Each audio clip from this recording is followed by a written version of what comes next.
Students, আজকে আমি তোমাদের ইউনিট 2 এর 4 নম্বর চ্যাপ্টার বিবর্তনের কৌশল চ্যাপ্টারটি শুরু করব। চ্যাপ্টারটির আজকে প্রথম পর্বের ভিডিও আমি তোমাদের জন্য প্রস্তুত করেছি। দেখো, এই চ্যাপ্টারে মূলত বিবর্তন কিভাবে ঘটে বা কোন কৌশলে বিবর্তন ঘটেছে তার সামগ্রিক ধারা সম্পর্কে আমরা জানব।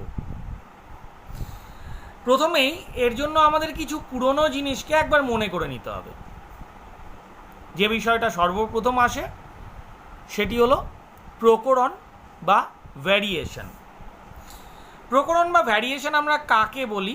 এখানে দেখো লেখা আছে, কোনো জীব প্রজাতির লিঙ্গ, বয়স বা জীবনচক্র এই সম্বন্ধিত কোনো পার্থক্য ছাড়া যদি ওই প্রজাতির সব সদস্যদের যে জীবগুলি রয়েছে তাদের সদস্য জীবগুলির যে বৈশিষ্ট্যগত পার্থক্য লক্ষ্য করা যাবে, কি বৈশিষ্ট্যগত পার্থক্য লক্ষ্য করা যাবে, তাকেই আমরা বলবো কি ভ্যারিয়েশন বা প্রকরণ।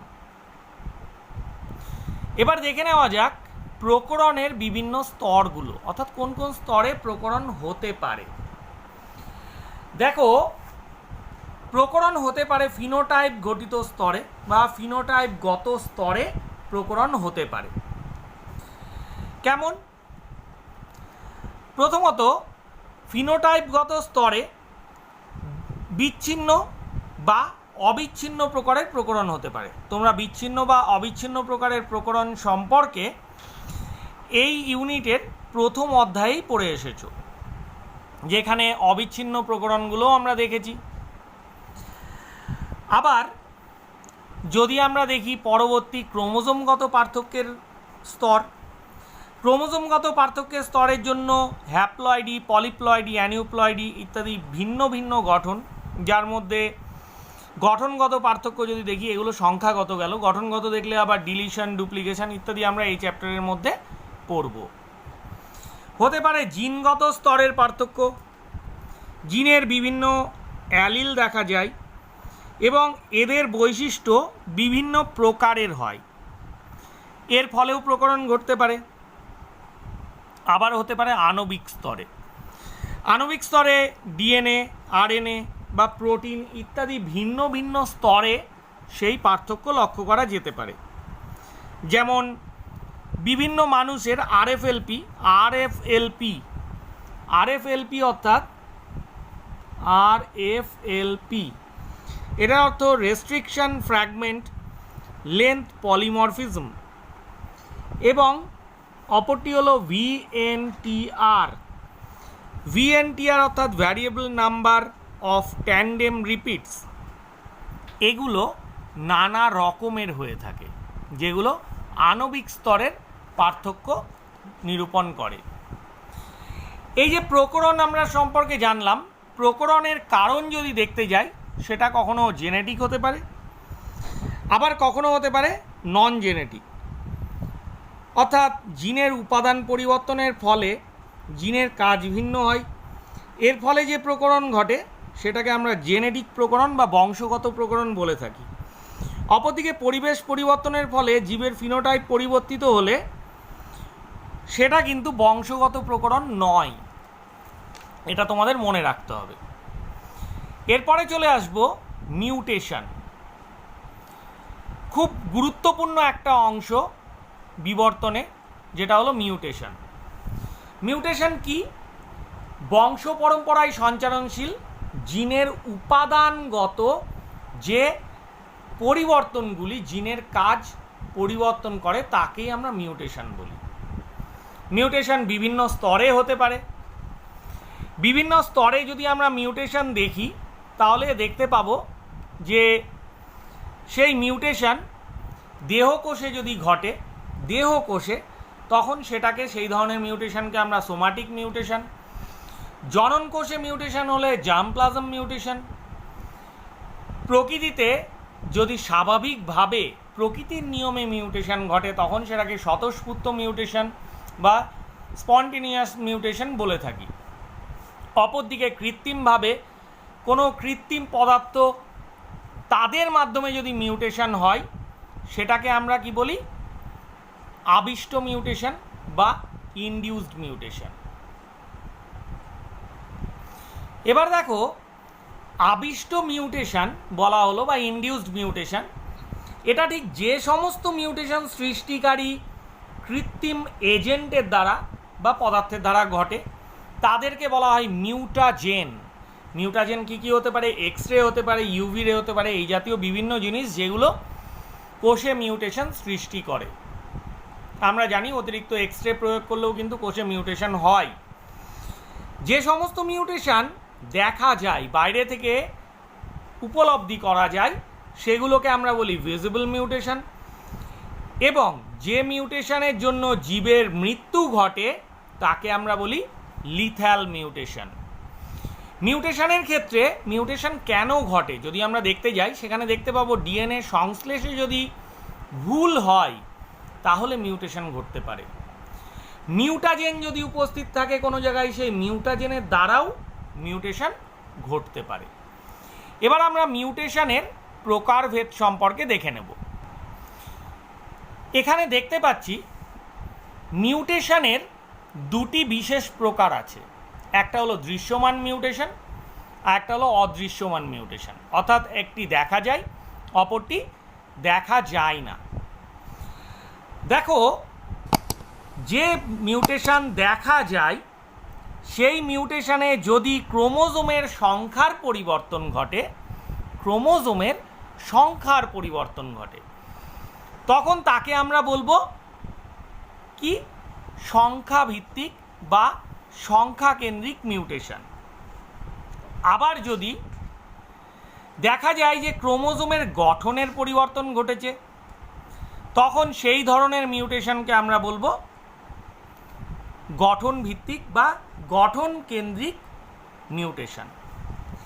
এবার যদি লক্ষ্য করি, সংখ্যার পরিবর্তনের জন্য যে মিউটেশনগুলো ঘটে তার মধ্যে রয়েছে পলিপ্লয়েডি একটি, এবং দ্বিতীয়টি রয়েছে অ্যানিউপ্লয়েডি। পলিপ্লয়েডি এবং অ্যানিউপ্লয়েডি। দেখো, পলিপ্লয়েডি অর্থাৎ যখন একটি ডিপ্লয়েড জীবের দেহকোষে প্রতি ক্রোমোজোমের যে নর্মাল দুটো সেট থাকে, সেখান থেকে যদি দুটো সেটের বেশি সেট হয়ে যায়, অর্থাৎ 2 সেট বলতে ডিপ্লয়েড বোঝায়, 3 সেট হয়ে গেল, সমস্ত ক্রোমোজোম 3টে করে হয়ে গেল, মানে 3 সেট। ট্রিপ্লয়েড 4 সেট হয়ে গেল, টেট্রাপ্লয়েড 5 সেট হয়ে গেল, পেন্টাপ্লয়েড 6 সেট হয়ে গেল, হেক্সাপ্লয়েড, এভাবে চলতে থাকলো। তার মানে ডিপ্লয়েডকে আমরা প্রকাশ করি কি দিয়ে? 2n। ট্রিপ্লয়েডি হতে গেলে 3n, টেট্রাপ্লয়েডি হলে 4n, পেন্টাপ্লয়েডি হলে 5n, হেক্সাপ্লয়েডি হলে 6n, এভাবে হতে পারে। অপরদিকে যদি দেখি অ্যানিউপ্লয়েডি, অ্যানিউপ্লয়েডি কিন্তু আবার সেট সংখ্যার পরিবর্তন না হয়ে ঠিক ডিপ্লয়েড সংখ্যক ক্রোমোজোম থেকে একটা বা দুটো বেড়ে যায় বা কমে যায়। প্রথম ক্ষেত্রে বাড়ে আর দ্বিতীয় ক্ষেত্রে কিন্তু বাড়ে বা কমে। প্রথমের ক্ষেত্রে সেট বাড়ে আর দ্বিতীয় ক্ষেত্রে সেট কেন্দ্রিক না, সেট একই থাকে, সংখ্যাই বাড়ে কমে। তাকে আমরা বলি অ্যানিউপ্লয়েডি। অ্যানিউপ্লয়েডির ক্ষেত্রে যদি দেখা যায় যে ক্রোমোজোম সংখ্যা ডিপ্লয়েড সেট থেকে একটি বা দুটি কমে গেছে, তখন তাকে আমরা বলি হাইপোপ্লয়েডি। যদি সেটা বেড়ে যায় তখন সেটাকে বলি হাইপারপ্লয়েডি। যেরকম হাইপোপ্লয়েডির মধ্যে হতে পারে ডাবল মনোজোমি 2n-1-1, মনোজোমিক 2n-1, নালিজোমি 2n-2 ইত্যাদি। হাইপারপ্লয়েডির ক্ষেত্রেও একই রকম, সব প্লাস, মানে বেড়ে যাবে 2n+1 বা 2n+2 বা 2n+3। এটা তোমরা বংশগতি প্রকরণ চ্যাপ্টারেই পড়ে নিয়েছো। আবার ক্রোমোজোমের গঠন কেন্দ্রিক যদি মিউটেশন দেখি, সেখানে 4টে প্রকারের মিউটেশন হয়ে থাকে। সেখানে ডিলিশন, ডুপ্লিকেশন, ট্রান্সলোকেশন বা ইনভার্সন। তার মধ্যে ট্রান্সলোকেশন আবার 3টে ভাবে হতে পারে: সিম্পল ট্রান্সলোকেশন, শিফট বা ইন্টারক্যালারি ট্রান্সলোকেশন আর রেসিপ্রোকাল ট্রান্সলোকেশন। অপরদিকে ইনভার্সনও দুটোভাবে হতে পারে, পেরিসেন্ট্রিক ইনভার্সন এবং প্যারাসেন্ট্রিক ইনভার্সন। এগুলো আমি বিস্তারিত অবশ্যই আলোচনা করব পরে। আবার দেখো, যখন অদৃশ্যমান মিউটেশন হচ্ছে সেক্ষেত্রে অদৃশ্যমান মিউটেশন কিন্তু জিন স্তরে হয়। যদি আমরা দেখি জিন স্তরে যে মিউটেশন ঘটছে, যে মিউটেশনের ফলে কোনো জিনের নাইট্রোজেন ক্ষারমূলকের সজ্জা পরিবর্তিত হয়ে যায়, মানে যেভাবে সাজানো আছে সেই সাজানোটা পরিবর্তন হলে তাকে আমরা বলি জিন মিউটেশন। কিন্তু যদি যে জিন মিউটেশনে শুধুমাত্র একজোড়া নাইট্রোজেন ক্ষার বা বেসের পরিবর্তন ঘটবে, আমরা যে নাইট্রোজেন বেস সজ্জা জানি তার কোনো এক জোড়ার পরিবর্তন হবে, তখন সেটাকে বলা হবে পয়েন্ট মিউটেশন। পয়েন্ট মিউটেশন দুভাবে হয়, ট্রানজিশন এবং ট্রান্সভার্সন। প্রথমে আসছি ডিলিশন। দেখো, ডিলিশনে ওপরের লাইনে আমি একটা ক্রোমোজোম এঁকেছি যেটা নর্মাল ক্রোমোজোম, স্বাভাবিক, যেখানে দেখতে পাচ্ছি সেন্ট্রোমিয়ারের দুপাশে এ বি, এদিকে সিডিই জিনগুলির অবস্থান। যদি সেখান থেকে দেখা গেল কোনো বিশেষ কারণে বা মিউটেশনের জন্য একটি জিন পৃথক হয়ে গেল, এখানে দেখো এ জিনটি পৃথক হয়ে গেছে, বাকি সবগুলো একই আছে, এ মুছে গেছে সম্পূর্ণরূপে, শুধু এইটুকুটা রয়েছে, তখন এই অস্বাভাবিক অবস্থাকে বলা হবে ডিলিশন, যেহেতু একটি জিন সম্পূর্ণরূপে মুছে গেল। দ্বিতীয় ক্ষেত্রে লক্ষ্য করো, এটা হচ্ছে ডুপ্লিকেশন। ডুপ্লিকেশন মানে তোমাদের ধারণা আছে যেখানে কোনো কিছু ডুপ্লিকেট তৈরি হবে। এখানে A B C DE F ঠিক সেন্ট্রোমিয়ারের দুপাশে জিনগুলির অবস্থান ক্রোমোজোমের বাহুতে। এখানেও A B C DE F রয়েছে, কিন্তু দেখো এ বির আবার ডুপ্লিকেট জিন তৈরি হয়ে পাশে তৈরি হয়ে গেছে। এগুলো বিভিন্ন রকম যখন রেপ্লিকেশন চলে তখন ভাঁজ সৃষ্টি হয়ে যাওয়া বা বিভিন্ন রকম অস্বাভাবিকত্বের জন্য এই ধরনের ঘটনা ঘটে, তো এটাকে আমরা বলি ডুপ্লিকেশন। ডুপ্লিকেশনের পরে যেটাতে আসবো সেটা হচ্ছে ট্রান্সলোকেশন। দেখো, ট্রান্সলোকেশনের জন্য যেটা প্রয়োজন অসমসংস্থ ক্রোমোজোম।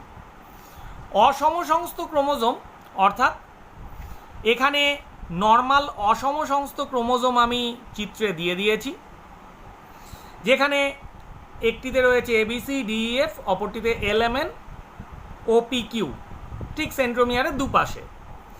এখানে তিন প্রকারের হয়ে থাকে, আমি আগেই বলেছি, সিম্পল, শিফট বা ইন্টারক্যালারি আর রেসিপ্রোকাল।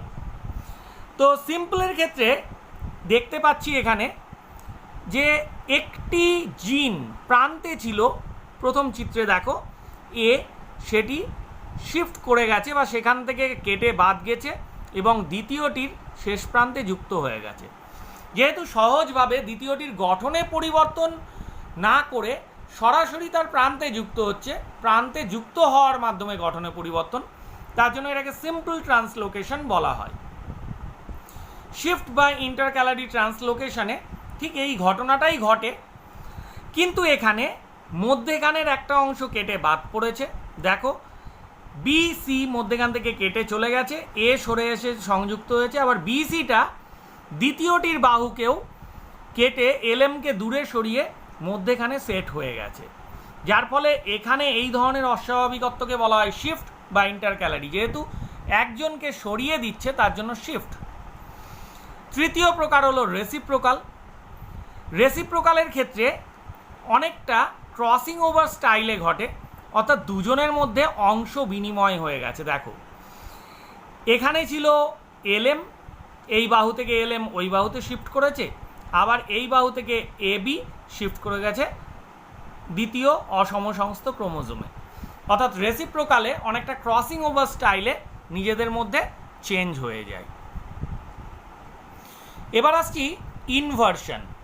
ইনভার্সন অর্থাৎ যে ক্ষেত্রে কোনো ক্রোমোজোমের কোনো একটি টুকরো যেটা ভেঙে গেছে, ভেঙে গিয়ে সেটা ঘূর্ণনের মাধ্যমে উল্টোভাবে সেট হয়ে যাবে ওই একই ক্রোমোজোমে।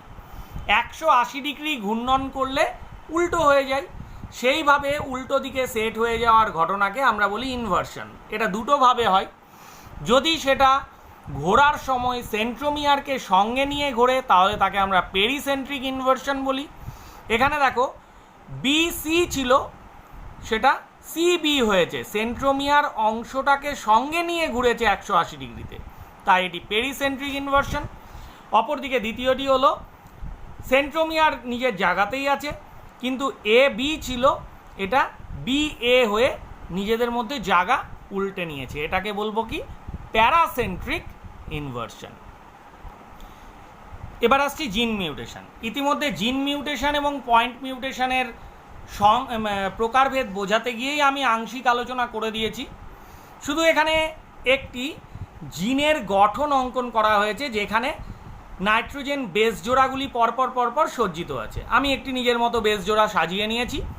সেই বেস জোড়াতে কত রকমের হতে পারে চেঞ্জ, সেটা এখানে দেখানো হয়েছে জিনে। দেখো এখানে যেটা দেখানো হয়েছে, টি এ মধ্যেখান থেকে বেরিয়ে চলে যাচ্ছে, ডিলিশন, এটাকে বলা হয় ডিলিশন।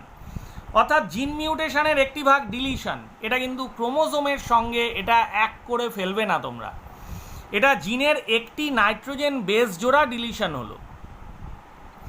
এখানে এডিশন, এডিশনের ক্ষেত্রে দেখো সিজি রয়েছে, এদের দুজনের মধ্যে এটি গিয়ে প্রবেশ করবে, সেটা তো দেখানো সম্ভব না, তাই দাগ দিয়ে বুঝিয়ে দেওয়া হয়েছে এই জায়গায় প্রবেশ করবে। আর এখানে রয়েছে জিসি, সেই জিসিটা বেরিয়ে আসবে, পরিবর্তে সেখানে টিএ প্রবেশ করবে, অর্থাৎ এটা প্রতিস্থাপন। 3 প্রকার, সংযোজন বা ডিলিশন বা মুছে যাওয়া এবং প্রতিস্থাপন সাবস্টিটিউশন, 3টি প্রকার আমরা জিন মিউটেশনের ক্ষেত্রে দেখতে পেলাম। একই রকম পয়েন্ট মিউটেশন, পয়েন্ট মিউটেশনের ক্ষেত্রে বলাই হয়েছে এক জোড়া নাইট্রোজেন বেস জোড়ার ক্ষেত্রে বা এক জোড়া নাইট্রোজেন বেসে এটা ঘটে। দেখো ট্রানজিশনের ক্ষেত্রে সেই প্রক্রিয়াটা পিউরিন থেকে পিউরিন শিফট করবে এবং পিরিমিডিন থেকে পিরিমিডিনে শিফট করবে। যেমন এ পরিবর্তিত হচ্ছে জি এর দ্বারা কোনো একটি নির্দিষ্ট স্থানে, আবার এর সঙ্গে কম্বিনেশনে থাকে টি, সেই টি তখন পরিবর্তিত হয়ে যাচ্ছে পিরিমিডিন সির দ্বারা। নতুন কম্বিনেশন সেই স্থানে যুক্ত হচ্ছে কি জিসি, বা উল্টোটাও হতে পারে, সি পরিবর্তিত হচ্ছে টির দ্বারা, জি পরিবর্তিত হচ্ছে এর দ্বারা, নতুন কম্বিনেশন সিজির পরিবর্তে আসছে টি এ। অর্থাৎ পিউরিন থেকে পিউরিন এবং পিরিমিডিন থেকে পিরিমিডিন যদি বদল হয়, সেই ধরনের পয়েন্ট মিউটেশনকে আমরা বলি ট্রানজিশন। অপরদিকে দেখব ট্রান্সভার্সন। ট্রান্সভার্সন দেখো এ পরিবর্তিত হচ্ছে টির দ্বারা, অর্থাৎ পিউরিন পরিবর্তিত হচ্ছে পিরিমিডিন দ্বারা, আবার টি পরিবর্তিত হচ্ছে এর দ্বারা, মানে ছিল এটি হয়ে গেল টি এ, বা জি পরিবর্তিত হচ্ছে সির দ্বারা, সি পরিবর্তিত হচ্ছে জির দ্বারা।